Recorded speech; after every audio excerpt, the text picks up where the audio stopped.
Okay, everyone, so we have another video from WrestleMania. This one talking about one of the biggest stars in all of WWE history, Hulk Hogan. Now, Hulk Hogan, if maybe you're watching this and you don't know, you're not all that familiar with this company's history, but at one point during the 80s and even a little bit in the 90s, Hulk Hogan was literally the biggest star ever. Like, eh, bigger than anyone. I mean, the only ones who even rivaled him were people like Randy Savage, the Ultimate Warrior, Andre the Giant, of course.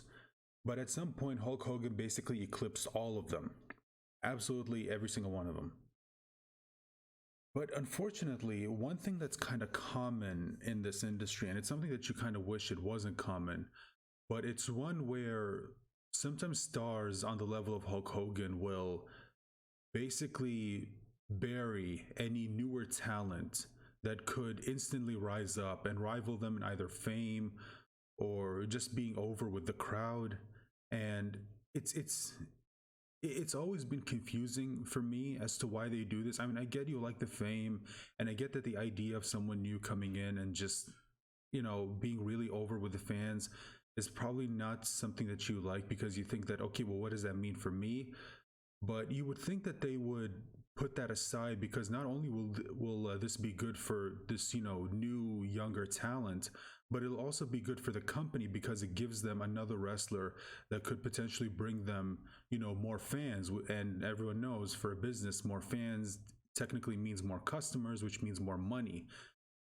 But unfortunately, that's just not enough for them, and they just decide to completely bury them, and then nothing happens with that talent, and it sucks. And usually either they just completely give up on the business, or like what's been happening recently in the WWE, where a lot of talents have just gone over to AEW because they feel like their talents will be better utilized there. And in a lot of cases, from what I'm hearing, it is like John Moxley right now in AEW, who used to be known as Dean Ambrose when he was in the WWE. Like, he left, and he's apparently way better there, way better off. And you also have other wrestlers like CM Punk, of course. Daniel Bryan even went over to AEW, or Bryan Danielson, as since that's his real name. Let's see, who else? Oh, Jericho went over to AEW. Cody Rhodes, like a lot of people who used to be in the WWE went over to AEW, because it seems like their talents are, again, better utilized there, and they're not being wasted to push certain people that only fit what Vince McMahon's idea of a big time wrestler actually is. And it's just like, it's never a good idea to just bury new talent, because you never know what they could have done, what they could have accomplished if they just had your support. Instead, you just decided to allow them to just be completely ruined. Like, any opportunity they had is just completely gone. Anyway, let's go ahead and watch this video and find out who the 10 wrestlers Hulk Hogan selfishly buried for his own gain. The immortal Hulk Hogan may be considered one of the greatest wrestlers of all time, Mm-hmm. but it doesn't take away from the fact that Hogan has always been reserved in putting talent over. There have been several occasions where Hogan has selfishly buried a wrestler in the process of making himself look better. But which wrestlers were they? Well, join us now as WrestleMania looks at 10 WWE wrestlers that Hulk Hogan buried.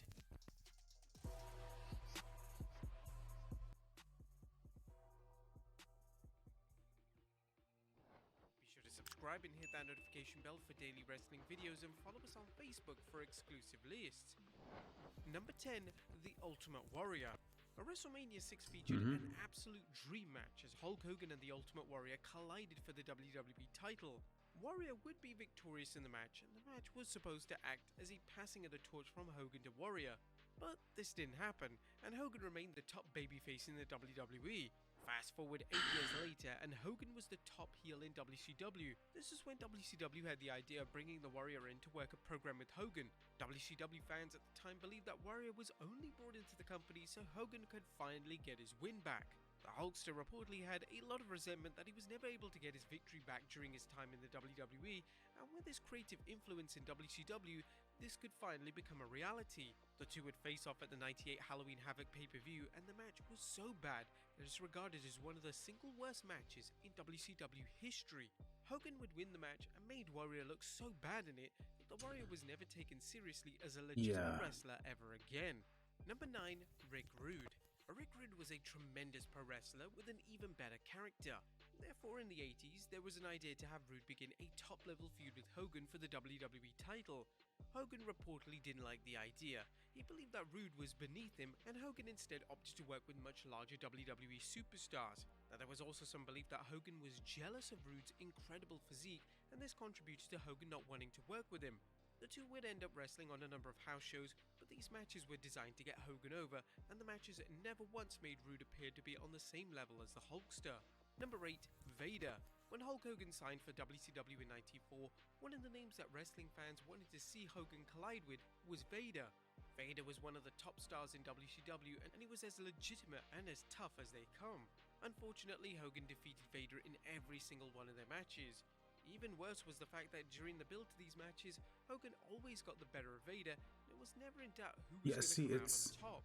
Vader was never really the same following the matches with Hogan, and some fans... See, it's this shtick that Hogan had that just got old after a while. See, this thing where he would be hit with a move. Watch this. During the build to these matches, Hogan always got the better of Vader. Hits with a move and then just jumps back up like, oh no, oh what, you guys thought that would do me in? It's like, no, and then he just gets up and just no-sells it, and it's just, look, I understand that in some cases no-selling a move can work, but at the same time, for the most part, you got to remember, all it does is make the other wrestler look weak.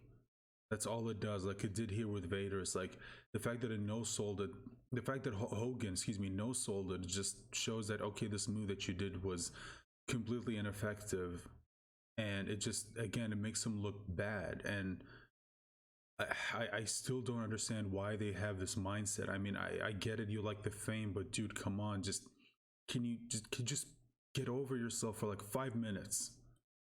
It was never in doubt who was going to come out on top. Vader was never really the same following the matches with Hogan, and some fans state that the feud with him seriously impacted Vader's star power and legitimacy. Number 7. Yokozuna. Yokozuna capturing the WWE title at WrestleMania 9 was a huge moment. It was the biggest career achievement to date for Yokozuna, and WrestleMania going off the air with a heel winning the title was incredibly unique. Oh yeah, we saw this. Decision, though, didn't sit well with one Hulk Hogan, who decided to once again use his backstage power for his own benefit. Hogan decided to go to Vince McMahon directly and suggested that he should defeat Yokozuna for the title following his match with Brett to send the fans home happy. Yeah, this was Hogan taking away from Yokozuna's moment, and Hogan simply wanted to be the talking point of the entire show.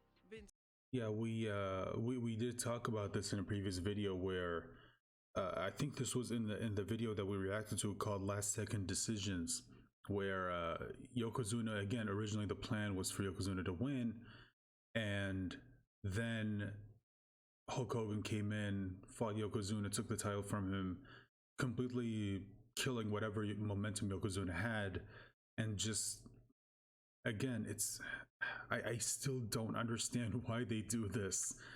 It's like you just completely killed, or severely impacted at least, the career of someone else because it's not what you wanted. I don't get this. Reluctantly agreed, and Hogan would end up defeating Yoko in 22 seconds to capture the title in one of the most unnecessary burials of all time. Number 6. Jake the Snake Roberts. Considered to be by many one of the greatest and most influential talkers in pro wrestling history, Jake Roberts should have had a sustained main event run in WWE. But this was in fact planned, and in '86, WWE would plant the seeds for a huge match between Roberts and Hulk Hogan. Roberts would even drop Hogan with a DDT on the Snake Pit to set up the huge feud. But the issue was that fans began to side with Roberts. They were chanting DDT at him, and Hogan was rather concerned that this was going to take away from his own popularity. The Hulkster also believed that Roberts wasn't ready for a feud of this magnitude, and he believed that it wouldn't make business sense. The two would have a few matches against each other at house shows, all of which did extremely well financially, but Hogan ultimately decided that Roberts wasn't on his level. The plans for Roberts' push were cancelled, and as a result, Roberts was moved down the card. Number 5. Sting. One of the main reasons that WCW was so successful in the 90s was the feud between Sting and the New World Order. This feud would come to a head at the '97 Starrcade pay-per-view when NWO leader Hulk Hogan defended the WCW title against Sting in the main event. The pay-per-view ended up being the most successful WCW pay-per-view in company history as they received 700,000 buys. But the issue was that fans purchased the pay-per-view with the assumption and expectation that Sting was going to conquer the villainous Hogan. Whilst this didn't happen, WCW booked Sting's victory in such a convoluted manner that they somehow managed to completely bury Sting in the process. During the match, Hogan executed a leg drop on Sting and pinned him 1-2-3. New WCW signing Bret Hart then claimed that the referee performed a fast count, but this simply wasn't the case. This was a complete normal count and there was no that was reason for the weird. match to be restarted. Sting had been beaten fair and square and it made the seemingly invincible WCW star look incredibly weak. The match restarted and then Sting won the match via the Scorpion Deathlock to win the title. But according to Eric Bischoff, Sting showed up to the Starrcade pay-per-view looking out of shape and the new finish was put together as a result.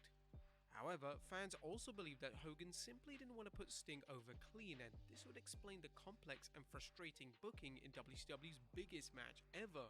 Number 4, Billy Kidman. What do you mean out of shape? He looked fine. WCW was in serious trouble both creatively and financially. They needed to create some new stars, and they needed to do this fast. And one of the stars WCW began to push was Billy Kidman. Kidman was incredibly talented, but his size always held him back from receiving a major push. The idea was for Kidman to feud with the legendary Hulk Hogan, as the idea for this feud started after Hogan publicly buried Kidman on a radio show and claimed that Kidman could never draw. Billy Kidman and some of the smaller wrestlers, first off, they need to spend more time in the gym. Dude, this... And the feud was supposed to get Kidman over as a top guy, but all this did was expose Hogan for the selfish wrestler that he was. Kidman managed to get the better of Hogan in matches on WCW Nitro, but the promo exchanges between the two didn't make for pleasant viewing. Kidman had never been given substantial mic time before, so he was rather exposed, and Hogan took full advantage of that. The two also faced off at 2 WCW pay-per-view events, but Hogan was able to defeat Kidman on both occasions. The 2 pay-per-view matches did nothing for Kidman, as following the feud with Hogan, WCW would go in a different direction with him and would be quickly moved away from working with top WCW talent. Number 3. Dude, I hate this. I hate this mentality that, oh, the reason why he's never going to be a big star is because, oh, he needs to be in the gym more. First of all, he's fine, dude. Okay, he's in shape. And it's this idea that I hate, that, oh, you need to be like this giant, like 6'5", 6'6" dude, like over 250 pounds in order to even be considered a star. And it's this mentality that limits them. I mean, that's one of the reasons why so many people hated how Vince during recent years, how he handled people like Finn Balor, how he handled people like Neville, and all these really incredibly talented wrestlers, Shinsuke Nakamura, AJ Styles. Well, maybe not AJ Styles. AJ Styles got a bit of a push, but then he kind of got buried by Cena during, I can't remember, I think it was in the Royal Rumble, where he beat Styles for the championship. So maybe Styles not the best example, since he did kind of get a push. But yeah, dude, people still are not happy with how WWE handled someone like Finn Balor. Like, he was over with the fans. People loved him. He was a great performer, and like Vince just buried him. And I don't know if it's because Vince just didn't like him. I don't know if it's because Vince didn't think he could make it. I don't know if it's because his reason for why he didn't think he could make it was because, oh, he was too small or whatever the hell. Same thing with Daniel Bryan, who was really over with the fans. Just got completely buried. I don't know why, because again, maybe it's the same reason, because Vince thought he was too small or so, whatever. It's so frustrating, and again, it leads to one of the reasons why so many people are just so done with WWE, because they're tired of how they've been handling their talent. Right, listen. Shawn Michaels. Hogan was and continues to be the master manipulator. He was prone to changing booking plans and dropping out of matches if he knew he had to put someone over. This was the case when Hogan began a dream feud with Michaels in 2005. The 2 wrestling legends were supposed to have 3 matches against each other, the rationale being that both superstars could look good and both could get a victory over each other. Hogan ultimately decided that his back was in too bad of a shape to do more than one match, and with Hogan being the babyface in the feud, he would be victorious in the only match between the two Hall of Famers. As we know, HBK was the one who had the last laugh, as he decided to oversell everything Hogan did during their SummerSlam match in rather comedic fashion. Number 2, Randy Savage. Now, although Randy Savage was one of the most popular wrestlers of all time, he never managed to achieve a clean victory over Hulk Hogan. The two men wrestled both in WWE and WCW, and every time they wrestled, it was traditionally Hogan who would come out victorious. Savage was popular, charismatic, and most fans would class him as a better wrestler than Hogan, but Hogan always wanted to make sure that he appeared to be the superior wrestler when facing Savage in the ring, and it didn't matter if he was facing Savage at WrestleMania 5 or facing him at a random Nitro in 1999. And number 1, Randy Orton. One of the top matches on the SummerSlam card in 2006 was a Legend Killer vs. Legend match between Randy Orton and Hulk Hogan. This match would act as Hogan's last match to date, and everyone was under the impression that Hogan would be willing to put over the young star. Nope. Instead, Hogan won clean, and this happened for seemingly no reason at all. To make things worse, following Hogan defeating Orton, Hogan made public comments stating that his match was the best match on the entire pay-per-view. He would also state that the crowd was dead before he came out to face Orton. And for some context, only 2 matches took place before Hogan's match, and one of them featured Rey Mysterio, who received one of the biggest ovations of the entire pay-per-view. So criticism was that's a bunch of bullshit. and continues to be offered towards Hogan for not putting over Orton, but thankfully Orton's career thankfully from Hogan's selfishness. But there you have it, folks. Thankfully his career didn't get affected by Hulk Hogan not wanting to put him over, and unfortunately it's the same with a lot of other wrestlers, and it's just, it sucks that this happens because, again, I don't know what the reason they have is, because maybe they're just petty, maybe they just don't like other wrestlers getting famous, maybe because they think that their popularity is being threatened by the newer talent. Whatever it is, it's not something they should ever do, because all it does is hurt the company. Because like I said, newer talent means newer fans, means newer customers, which means more money for the company. Which you would think, Vince being someone who loves to make money, you would think he would have immediately told all these people, whether it's Hogan, whether it's Triple H, or any other wrestler who tries to, John Cena, Roman Reigns, whether any other wrestler that tries to, well, actually, I know I said Roman Reigns, I don't mean that Roman Reigns uses his whatever power he has backstage to try to bury new talent. I don't think, at least I don't think he does that. I think that's just all Vince. I think he's just doing what he thinks is best for the character. I mean, he's been trying to push Roman Reigns for years, and I mean, apparently it's working. A lot of people are liking Roman Reigns, even though I still don't get it. I don't get what people like about him. He's no different now than he was before. Maybe a little bit different in the the act. He's embraced the heel, but as far as him being in the ring, it's the same shit. Nothing's different. So just wanted to clarify that one with Roman Reigns. But yeah, people like Hogan and Triple H, they definitely, people have said that about Cena. I don't know if that's true. Maybe it is, maybe it isn't. I don't know. But people like Cena and Triple H and Hogan are known for using whatever power they have backstage to try to push things more in their favor, let's say. And it's just, they need to stop that. And I'm surprised Vince doesn't just tell them, no, because you doing this is going to cost me fans, means it's going to cost me customers, meaning it's going to cost me money. Now, don't get me wrong, Vince is doing fine in terms of money. Like, I don't think he's ever going to have to worry about money ever again. I mean, hell, his great grandchildren are probably going to be well off. Like, that's just how much money this guy has. But yeah, it sucks, but it is what it is. What can you do? At least there's places like AEW that can better utilize, their talents. Anyway, with that being said, guys, thank you so much for watching, and I hope you enjoyed this video. Let me know if you have any videos you want me to watch in the comment section down below. Bye for now.